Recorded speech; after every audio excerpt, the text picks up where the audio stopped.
Hey, what's going on? Back at it. October the 24th. Uh, Want to take a quick look at what went down yesterday. I guess you could say yesterday was the biggest, yeah, it was the biggest day, busiest day is the better term.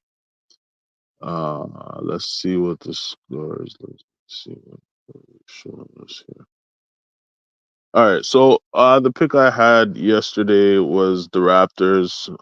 I was biased with that one. It's okay to be biased sometimes. Go with your city. The spread was plus 6.5, so 7 points. They had to obviously they not even close. That score was 136 to 106. Now, I would say that there's nothing to worry about because it's the first game. But to get smacked by 30 points on home court, not a good look. Not a good look. Especially as I'm thinking about it now. You know, I was pretty busy throughout the day, especially even last night. So, and I didn't watch the whole game. And I'm gonna say it. I'm just gonna keep it real. All right. I love Toronto, and I'm gonna be a fan of my team regardless what they got going on.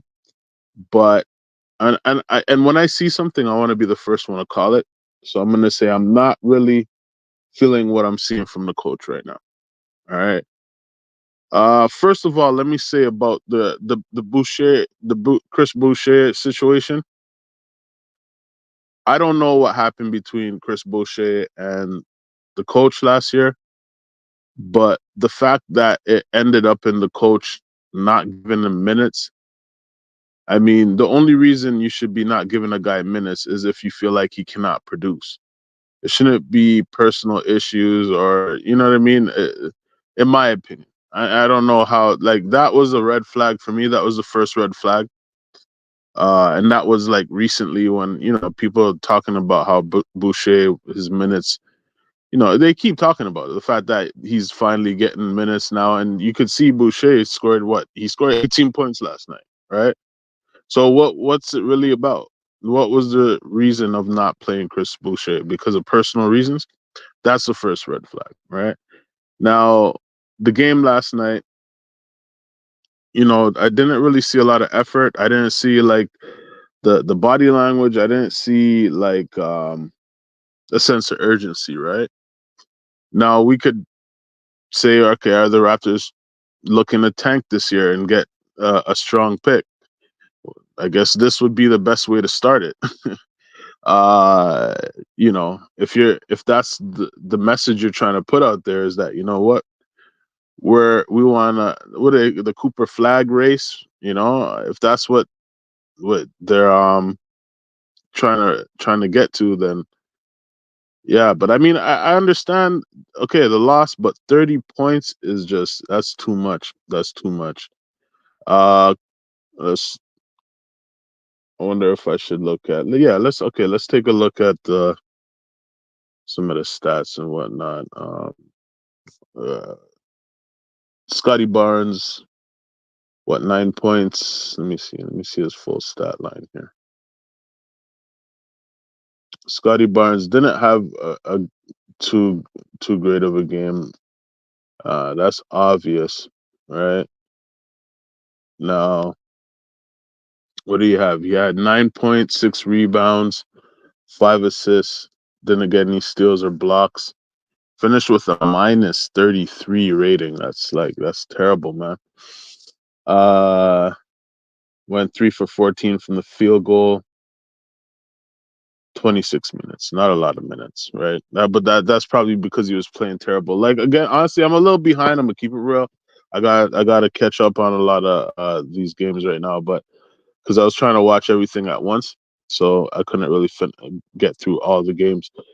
But yeah, the 26 minutes could have been because like he was just not in the right mode. Quickly, We'll talk about that in another. Unfortunately, he got injured, and I'm not sure what's going on with him right now. So we'll talk about that.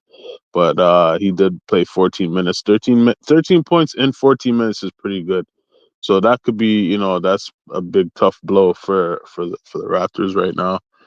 Abaji, 3 points, 25 minutes, 3 points, 6 rebounds, got a steal, got a block. That's pretty good. Grady, that's my boy, 16 points, 2 rebounds, and assists. Didn't get any steals, but he got 2 blocks. That's pretty good for Grady. And again, Chris Boucher, 18 points, only 2 rebounds and 1 assist. Did get a steal and a block, which is pretty good. But yeah, so that's the thing. I don't know Raptors. I'm gonna watch closely, but like I said, the first red flag for me with the Raptors is the fact that this whole Chris Boucher thing. The fact that I'm learning the reason he wasn't getting minutes was because of some personal thing that he had with the coach, and not because of his lack of productivity. To me, is the first red flag for the Raptors. And this loss by 30 points is a problem for me. I'm not so much worried about Scotty Barnes the way he's starting off the season. Maybe it's just his body language and the things that I see. Like, he's big into the social media thing and the fashion thing and all that. But I don't see that same energy when it's time to get on the court. So I don't know what could be going on. And like I said, I look a bit deep into things, but yeah. Anyway, so we lost that one, right? Raptors got blown out. We thought maybe they'd keep it close. It'd be a nice nail biter, but it wasn't at all. And shout out to the Cleveland Cavaliers because they did look good too. Doesn't mean that Cleveland is not a good team. They really look good. I mean, they did score 136 points here in Toronto. So, I'm not taking nothing from Cleveland, but Toronto losing by 30 points is unacceptable to me, especially on home court. But we'll see how things go. We're not gonna get too antsy about these things right now. So moving on to what was it? Oh yeah, the player matchup we had was Cade Cunningham and Tyrese Halliburton. Again, I didn't really get through the whole game, but the Pacers did take it 115 to 109 against the Pistons. I believe they did play in Indiana. I'm not 100% sure, but Halliburton had 15 points, 5 rebounds, 4 assists, 3 steals, 2 blocks. That's pretty good. 3 steals and 2 blocks. 6 for 18 from the field goal, 2 for 2 from the free throw, 1 for 9 from 3 point in 35 minutes. Cade Cunningham, 28 points, 5 rebounds, 8 assists. I love those assists. 1 steal, didn't get any blocks, went 10 for 23 from the field goal, 6 for 6 from the free throw line. I do like that about Cade Cunningham. He's a big guard. He's going to get to the free throw line. He's going to get you assists. Let me see the 3-pointer. He went 2 for 6 from the 3-point in 37 minutes. So he played some heavy minutes. And I mean, I didn't expect the Pistons to be in games, especially against the Pacers. So is it the fact that the Pacers are lacking, or is it that the Pistons are really stepping it up this year? Or could it be a combination of both? We'll have to see. Again, it's early in the season, but in terms of that matchup, I guess we got to give it to Halliburton because he did get the win. Most of the time in these matchups, these player matchups, the win is usually going to go to the team that won, but depends, right? And I didn't really get to watch the whole game, so I'm just going to go off of what I know is the fact that the Pacers won the game. Uh, I almost do want to give it to Cade Cunningham, but um, yeah, we're gonna give it to Halliburton. So moving on. What I wanted to talk about today is like some players right now who really are got my attention. Well, a few of them who I've already been looking at. That's why they're on my radar. And first one is Santi Aldama. Now, Santi Aldama, I've been really watching this kid because I like his potential. He's, his size. He's a big forward, can shoot, can get to the rim. Like I really like his potential. And last night he did have 27 points, 5 rebounds, 2 assists. Didn't get any steals or blocks. Went 10 for 16 from the field goal, 2 for 2 from the free throw, and shot 5 for 10 from the 3-point line. So he's gonna be getting a lot of shots, a lot of 3-pointers. So I guess he's gonna be the guy shooting the hell out of the gym for the Grizzlies. But he did help the Grizzlies. His contribution, you could definitely say, helped the Grizzlies win against Utah. The score was 126 to 124 for the Grizzlies. And the question is, can he keep this up, right? If Santi Aldama could, keep this up, anything around 20 points is really good for the Grizzlies right now. And yeah, so we'll see how that goes. But moving on to one of my favorite players, LaMelo Ball. Last night, 34 points, 8 rebounds, 11 assists, got 1 steal, 1 block, went 10 for 20 from the field goal. That's a clean 50%. 10 for 10 from the free throw line, 100% from the free throw line. And he went to the free throw line, shot 10 times. That's really good that he got to the free throw line.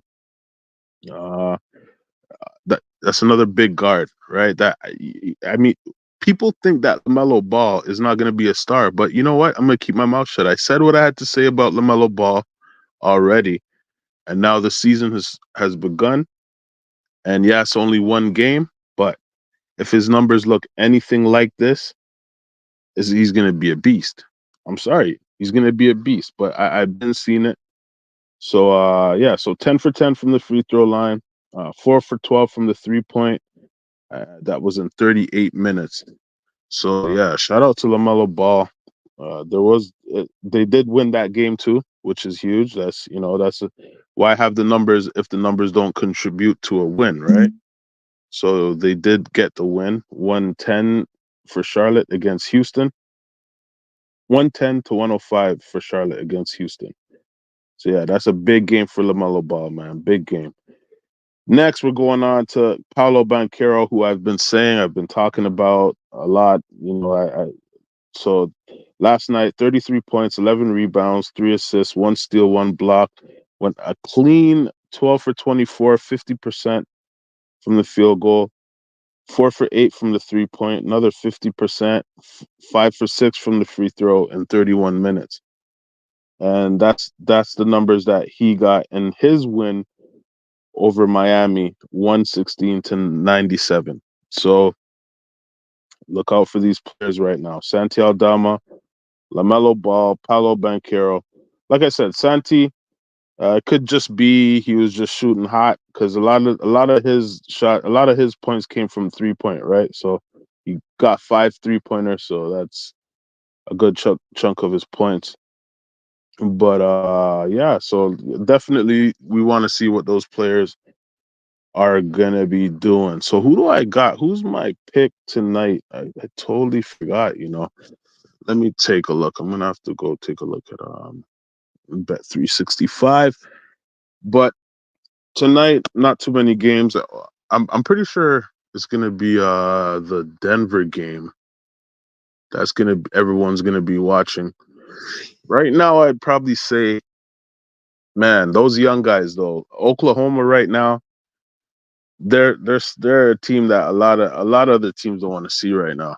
So I definitely go with Oklahoma winning tonight. And what other game? Dallas and San Antonio.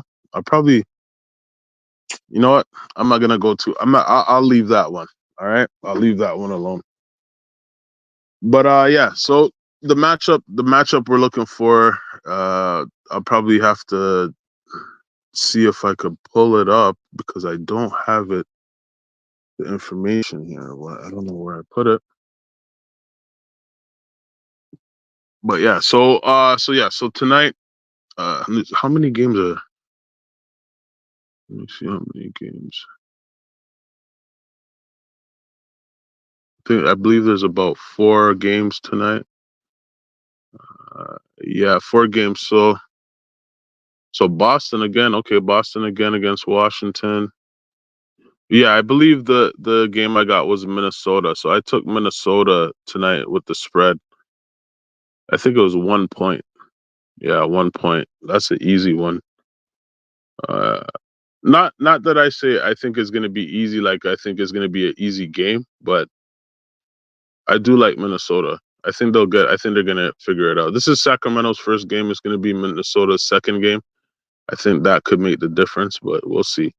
I'm definitely going with Minnesota tonight, though. Uh, and who was the player matchup, though?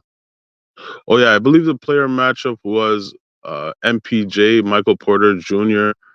versus Jalen Williams. They play both played a small forward position. Usually, guys don't match up against each other, so I'm not expecting that they're gonna match up against each other. But we'll see how they do. I think Michael Porter Jr. has to really come up big for Denver this year because they look worse than last year. Okay, last year they looked worse than their championship year, and this year they look a little bit worse than last year, in my opinion. But maybe it's because I think Jamal Murray's. I know he's not really 100%, so we'll see. So the matchup is going to be Jalen Williams versus Michael Porter Jr. That's what we're gonna take a look at how those guys do in their individual performances, and we're going with Minnesota tonight for the spread against Sacramento. All right, y'all. So I'm gonna leave it at that, and who knows, might catch y'all again tonight. So look out for us. All right, catch y'all on the next one.